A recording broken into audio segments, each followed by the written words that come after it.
आषाढ़ की एकादशी यानी देवशयनी एकादशी को भगवान विष्णु 4 महीने के लिए क्षीर सागर में निद्रा अवस्था में चले जाते हैं। फिर कार्तिक माह की शुक्ल पक्ष की एकादशी यानी देव उठनी एकादशी को भगवान विष्णु नींद से जागते हैं। इसलिए कार्तिक मास भगवान विष्णु को प्रिय मास है। इस बार कार्तिक पूर्णिमा 8 नवंबर को है और इसी दिन चंद्र ग्रहण भी है, इसलिए इस दिन किए गए उपाय विशेष होंगे। कार्तिक पूर्णिमा का त्योहार देव उठनी एकादशी से शुरू होकर पूर्णिमा के दिन तक 5 दिनों तक चलता है। शास्त्रों में इन दिनों का लाभ उठाने के लिए कुछ उपाय बताए गए हैं जो धन, स्वास्थ्य और मान सम्मान में वृद्धि करते हैं। तो आइए जान लेते हैं इन उपायों के बारे में।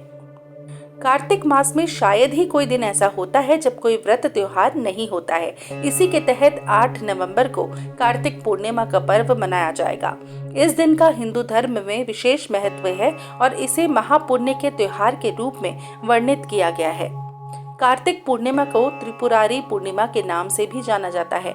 ऐसा माना जाता है कि इस दिन भगवान भोलेनाथ ने त्रिपुरासुर राक्षस का वध किया था, इसलिए इसका नाम त्रिपुरारी पड़ा। देव उठनी एकादशी से कार्तिक पूर्णिमा तक प्रतिदिन तुलसी को जल चढ़ाएं और तुलसी के पास मिट्टी का टीला रखें। प्रतिदिन तुलसी को जल चढ़ाने से घर में सुख समृद्धि आती है और रोगों से मुक्ति मिलती है। कार्तिक पूर्णिमा के दिन तुलसी बैकुंठ धाम पहुंची थी, इसलिए इसमें जल चढ़ाने से भी भगवान विष्णु की कृपा प्राप्त होती है। देव प्रबोधिनी एकादशी से कार्तिक पूर्णिमा तक प्रतिदिन विष्णु सहस्त्र नाम और लक्ष्मी स्रोत का पाठ करना चाहिए और शाम को दीपक का दान करना चाहिए। ऐसा करने से व्यक्ति को आर्थिक मामलों में लगातार आने वाली परेशानियों से मुक्ति मिलती है और मान सम्मान की भी प्राप्ति होती है।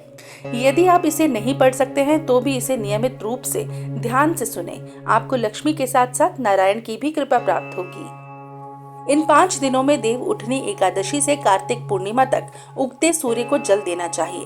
पानी में सेंदूर मिलाने से अधिक लाभ मिलेगा। प्रतिदिन सूर्य को जल चढ़ाने से सौभाग्य की प्राप्ति होती है और बुद्धि, मान, प्रतिष्ठा में भी वृद्धि होती है। साथ ही कुंडली में सूर्य की स्थिति मजबूत होती है। सूर्य आत्मा, पिता, सरकारी नौकरी, उच्च पद आदि का कारक ग्रह है।